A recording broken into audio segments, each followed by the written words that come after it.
Okay? So, check natin yung 3D model natin dyan. Yung what? So, yun na yung model natin. Okay. Ito yung tie beam. Ito yung sa stairs. And then yung sa roof beam. Okay na siya. Then ito yung deliver window. Nice. Okay. Next, load and definition. Okay, so bago load and definition, dito tayo sa load generation. Okay. So sa load generation, okay na tayo sa Perlin the previous episodes. Then truss, okay na. Then dito na tayo. This is the diaphragm. So ito lang yung mga i-input natin. Beam depth, kailangan to, ano nilagay natin? 0.4. And then slab thickness, 150.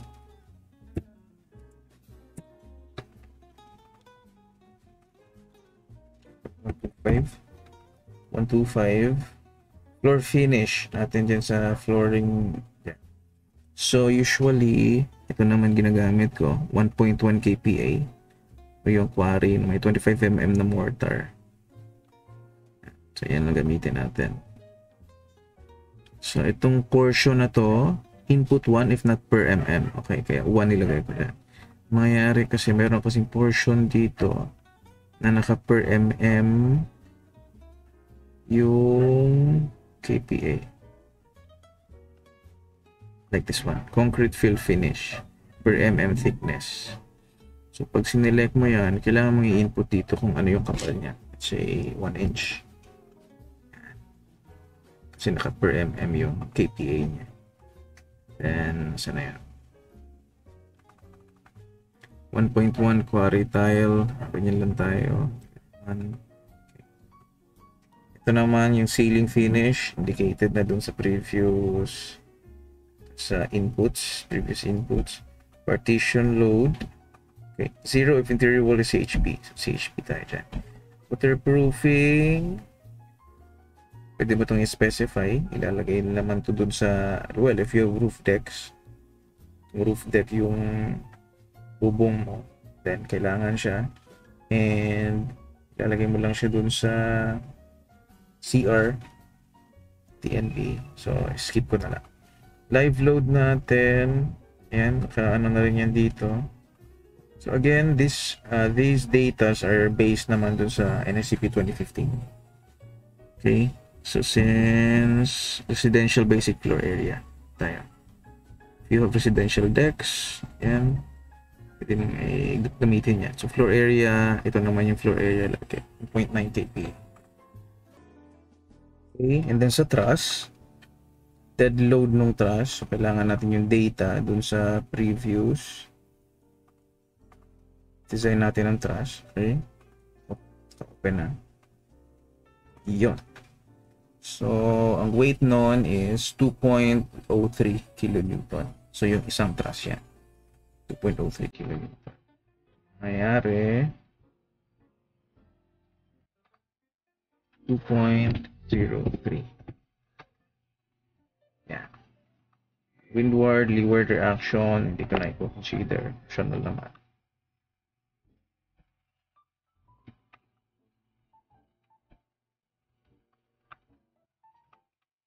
Okay. Yeah. So, dito na tayo sa input to stats. So, ito na yung mga i-input natin dun sa model natin. So, again, yung mga indicator, tie beams, or yung dun sa bottom ground level ng mga beams, roof beam, and suspended beams. Ito yung in between. So, ito yung second floor. Ito yung roof beam. Ito yung sa ground. Okay. So, balik tayo sa stud. Close natin to. And dito sa load cases, gamit tayo ng definition. para kailangan to sa seismic. So reference load definition, add dead load,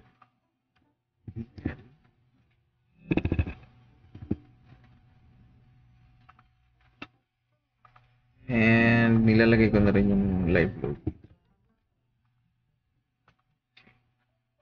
So dead load natin sa load definition.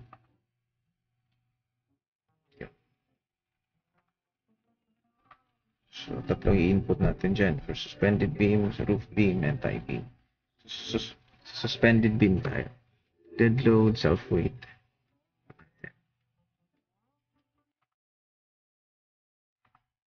I1 natin to since this is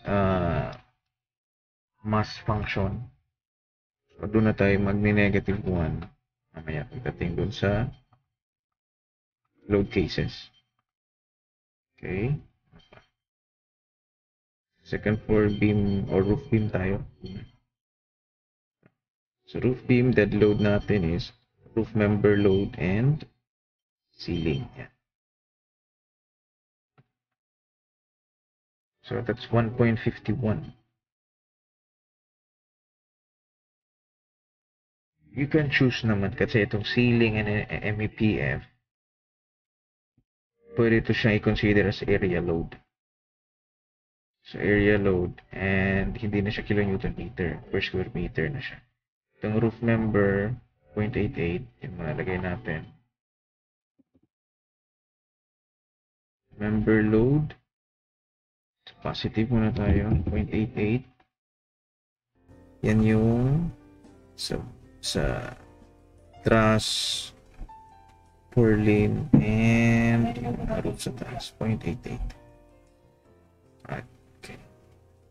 And then i-add na lang natin sa ceiling. Ceiling is 0.63 MEPF. Okay. Lagay na lang natin dito yan. 0.63. Okay. Yan yung sa roof beam na dead load. Next. Okay na. Sa roof beam. Next is second floor. Ito. So, ito yung mga dead load natin dyan. Ito, dead load sa slab. So, naka-specify yung two-way or and one-way. Dead load sa slab. Dead weight. Yung floor finish and ceiling finish, MEPFs, etc. So, negative 4.25. And ito yung sa second floor. Oh, may na-miss tayo. Itong sa second floor, these are area loads. Yan. Kilonewton per square meter. So, kailangan nating mag-create ng group natin kung ano yung mga areas na yan.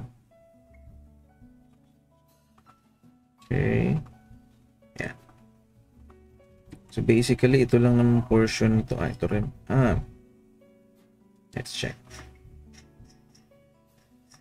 Kung pwede na. Pero 7.1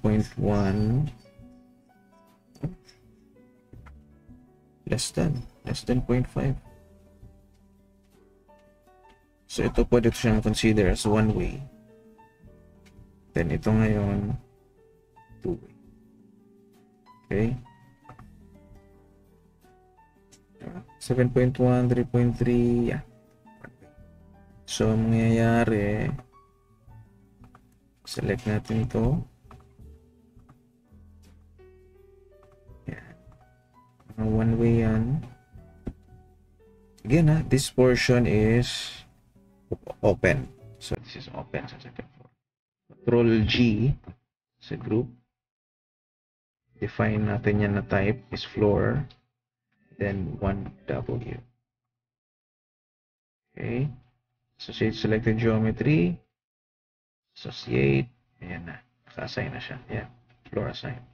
So, kung i-click mo to, then highlight, yun na yan. Then create tayo ng para sa two-way. Type floor. Yan. Select natin. Ito yung mga two-way stuff.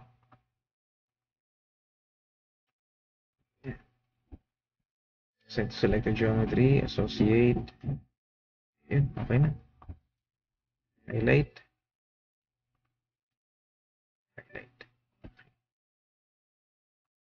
So, again, this portion is open. So, walang load. Kumbaga, ang load lang ng mga beams na to is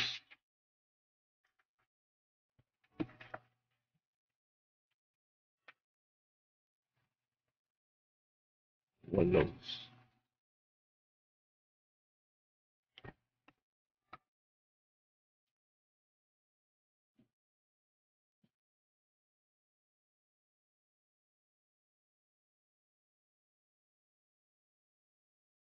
Okay. So, add na natin yung load. Dito tayo sa floor load. Yan. So, yan. May mga ano dito. Pwedeng, ngayon, i-assign natin siya sa group. So, yung one way is, yung value, 4.25. Local Y, 4.2. Bilhin ito per square. Up. Specify. One-way distribution. Okay. Add, yun. Then sa two-way, same. Add. Okay. Ano pa? Dead load. Sa second floor is, yun. Mga CHP. Okay. So, anong values ng mga CHP? So, ito. Dito tayo na portion. Yan. So, ngayon, i-input mo lang dito. Yan yung may dilaw. Let's input dyan yung corresponding height ng walls. So, sa second floor, 3.2 tayo. Okay. 3.2. So, ito ngayon, itong first row, yan yung 10 inches CHP. Itong second row is 6 inches. So, consider lang natin itong sa 10 inches. So, yan yung KPA natin.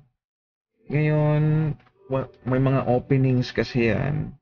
So, hindi naman yan totally na hollow blocks na buo unless it's a firewall.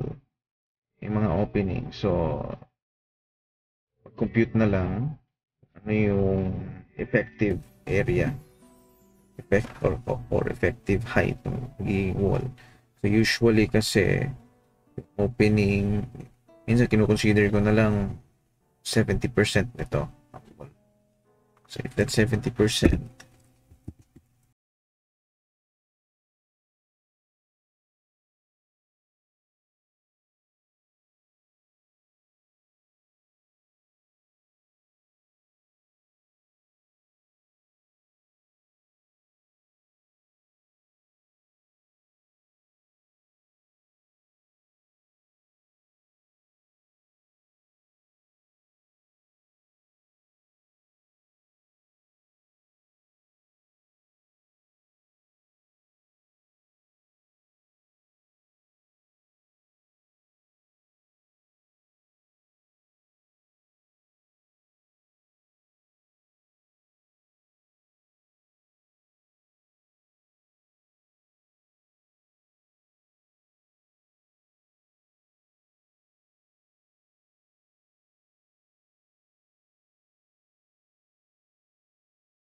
sama natin tong sa ground floor sa ating CHP. So, CHP. So, ito lang yung walang CHP sa ground floor. Ito, wala to. Check natin. Ito yung ground. Ito lang. Dito.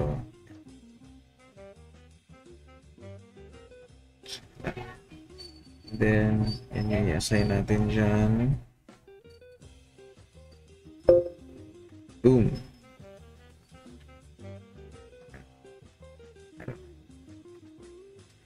Dito kasi sa ground floor, since this is supported by soil, pwede mo pong i-lessen to. Dagdag na lang tayo dito. Amber load. Tuwing ko na lang 4.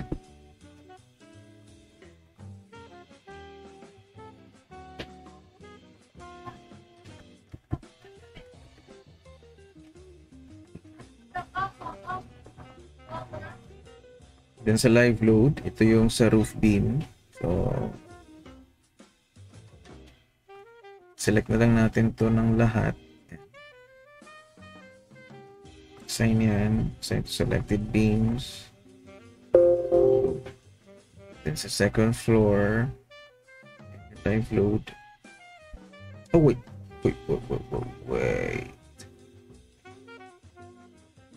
Sorry. Second floor, sa roof beam pala, this is a distributed load. Yun yung computation na dito. And then dito sa second floor, it's a area load. So, wait natin ito. Click natin yan, and then add tayong back. Area load sa second floor. Floor load. Again, assign natin dun sa one way. And dun sa two-way. Yan. Okay, let's see. So, ito yung sa taas. Then, so, okay na. Dead load, live load. Next is seismic load. So, sa seismic load input, yan. Ito na yung parameters natin sa seismic. So, again, input lang tayo dun sa yellow. Now, itong R value natin sa earthquake.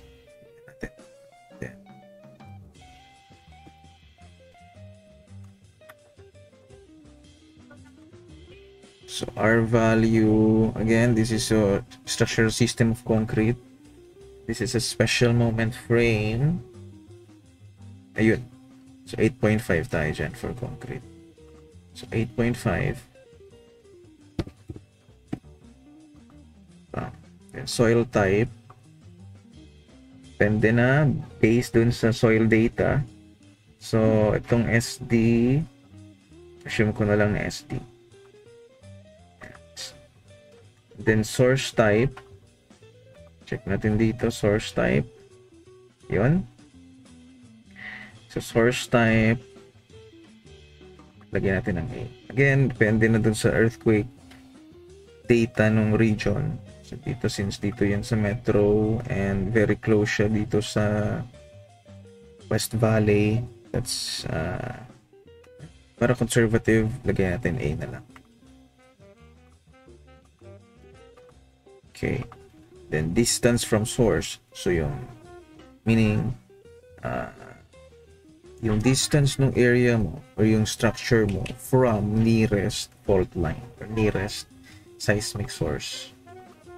Yan. Pwede natin yung naglagay na ako dito ng link. Check natin.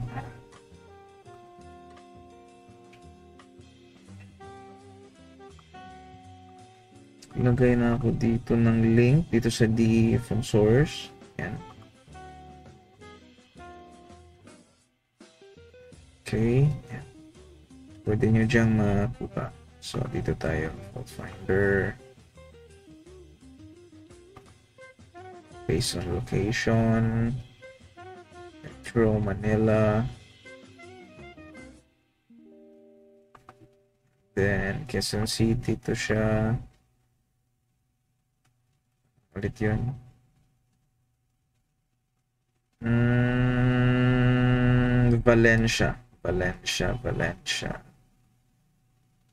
Valencia. Boom. So, 4.4 kilometers tayo. So, napakalapit niya sa West Valley. Then, back to the low generation. Yan, 4.4 naman nalagay ko dyan. And then, itong city, nasa NSCP na rin to. So, magkaiba yan for steel or concrete. So, 0.083853 for steel. 0.0731 for concrete. Yan. And then, total W, doon na natin to. Later na natin. So, yun. Balik tayo sa STAAD. And before that pala, balik tayo dito sa specs. Maglalagay tayo dito ng seismic diaphragm. Okay, so select natin. Ito naman 1.2.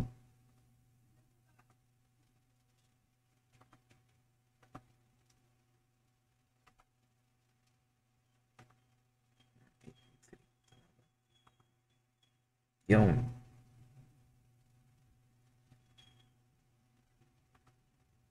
So select natin to. Itong mga nodes na to. Again, select lang natin yung mga nodes na nakasama sa moment frame. So sa ground floor kasama naman lahat yan. Since nasa poste lahat. Yan. And then node. Ito sa floor diaphragm. Yung height niyan from base is 1.2.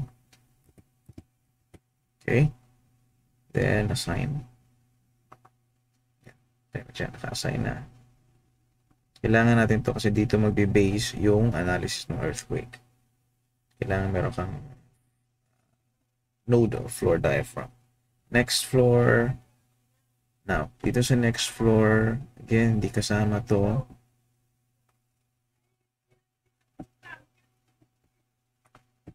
Yan. Okay? Kasama lang. Ito. Hindi kasama to. Yan. So, ang kasama lang dyan is, again, yung sa moment frame natin, which is, yung may mga poste. Yan. Okay. Node. Floor diaphragm, that's a height of 5.1. Sign. There you go. Next. Last. So, ito naman sa taas. Hindi kasama to. Hindi kasama ito. Yan.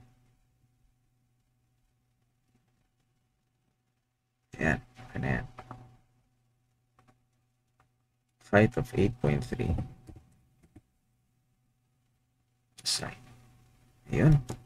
Lagay dito tayo sa STAAD editor. Again, STAAD editor, maglalagay tayo ng soft story check. So check soft story ASCE7. Check soft story ASCE7. Bam. Dito na tayo sa seismic. Ready for seismic definitions. Add. Yun. UBC 1997. So, yan. Yung code natin for seismic design. Then, yung i-input mo dyan na value is na dito na.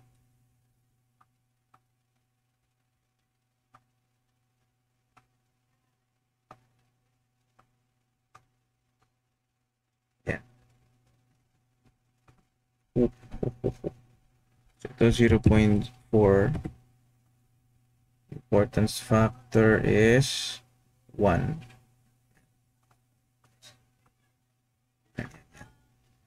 Okay. Importance factor is 1, 8.5. Then sa Z direction is the same, 8.5. Special moment naman siya in 2 ways. Soil type, ST is for near source factor, NA is 1.2. Ito siya. And then NV is 2. CT value, yan yung CT value, 0.0731. And then, okay na. 0.4, 1, 8.5, 8.5, 4, 0.2, add.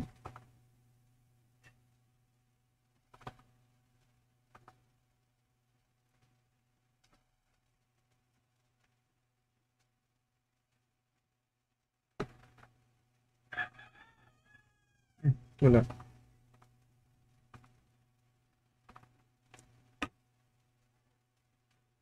Yan, okay na. And then add tayo. Yan. Reference load, dead load. Ito yung i-consider natin sa seismic factor. Okay. So add.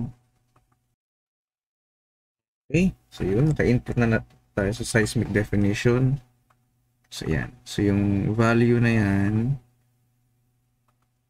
nag-add tayo dyan. Nakuha natin yung reference load. Okay, next, load cases tayo.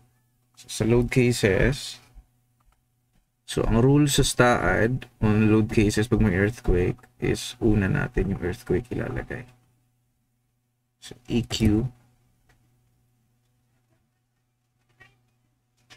EX,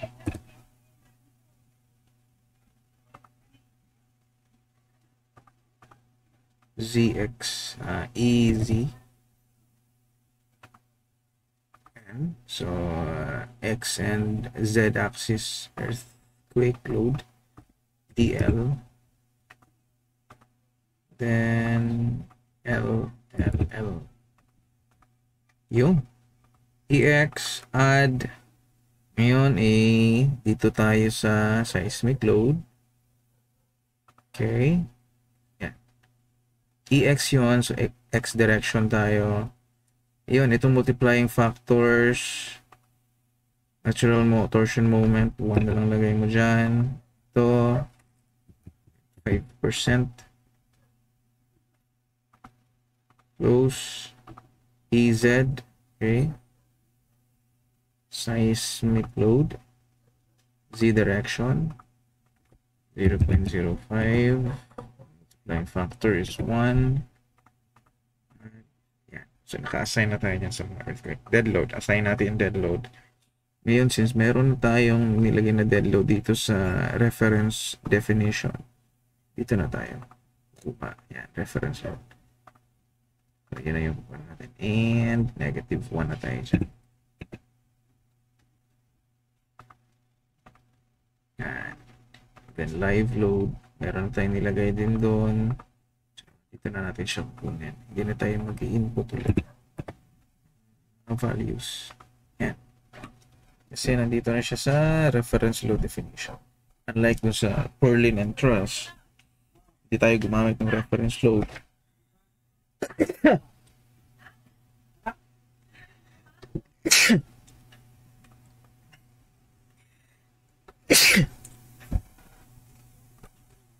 So, check natin reference load. Ayun, load cases. So next natin i-load case muna is yung sa drift. Check natin yung drift nito. So NSCP 2015, yan, drift, generate, add, and then add na lang natin yung iba rin, service.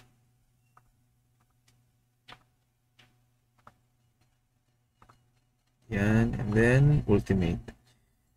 Now, you have a choice kung gagamitin mo yung ultimate na walang EV or yung ultimate with EV. So, dito na ako sa dito na consider yung vertical effects. Okay? So, okay na yung load generation natin. Ano yung load generation natin dito sa analysis para sa drift, perform analysis. Okay. And under analysis print, dito tayo sa post print. Load list natin for drift. Ito lang naman.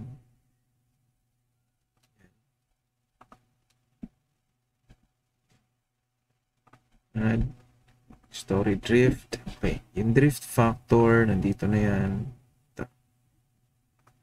Sa Excel. So, 0.0042. 0.0042. At ano pa pang kailangan nating ilagay? Story drift. Yun lang. Okay na.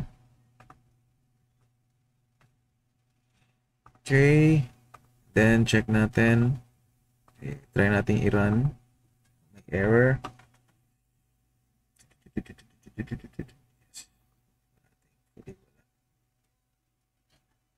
Okay. Results.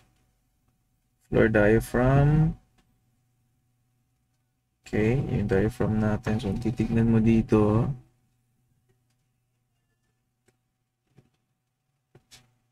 Ito yung sa tie beam, second floor, and titignan mo center of mass sa X. Okay. Sakto lang. 6 meter X and Z. 5.9. So, dito banda siya. 6 meter sa X. Dito yung X. Dito, 5.9. So, somewhere dito. Tama lang. Okay, and then soft story check. Yeah, ito yung soft story check natin. Okay naman siya on the X and Z axis. So yung soft story check pala is usually kasi soft story check, yan yung considering ground floor level. Minsan sa design natin, pag commercial yung ilalim na floor, so mangyayari mas mataas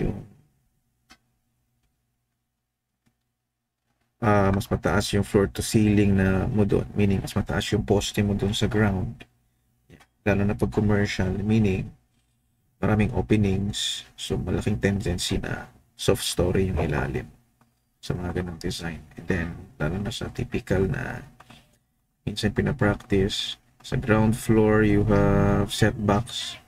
And then sa second floor, doon ka na magka-cantilever. So basically, mangyayari kasi ang soft story if mas mabigat yung upper floors compared yung sa ilalim. Or kung mas slender yung sa ilalim na columns compared yung sa taas. So, ganun mangyayari. So dito, upon checking, okay tayo sa X and Z axis. For soft story check. Sa drift. What's naman sa drift? Okay. Oop. Some portion to may fail.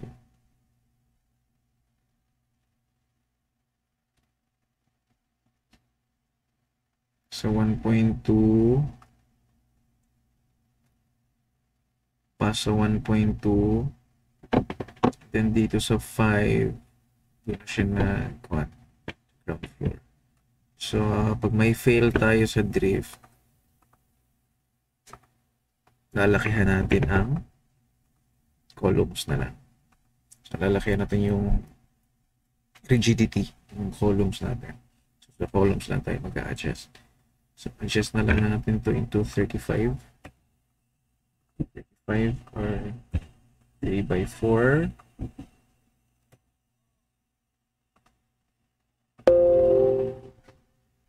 Okay. 3/4. Check natin. Okay na siya sa drift.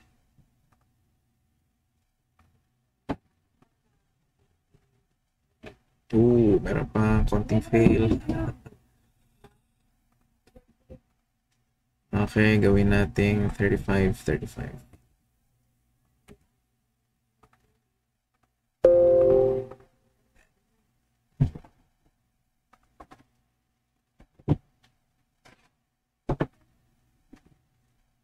drift, story drift. Okay na. Pass na lahat for story drift. Okay. Now, okay na yung structure. Check natin ulit kung may na-miss tayong mga properties. Okay. Words, specifications. Okay naman. Load. Okay naman yung loadings. Earthquake.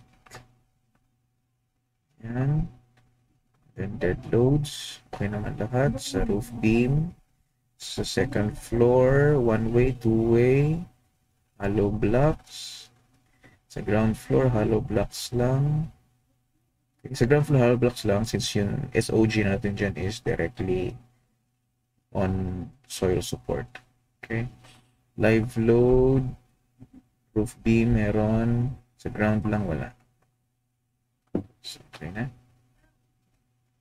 Okay. Next part is part 6. So, i-design na natin yung beam. I-design natin yung beam using STAAD RCTC. Okay? Thank you.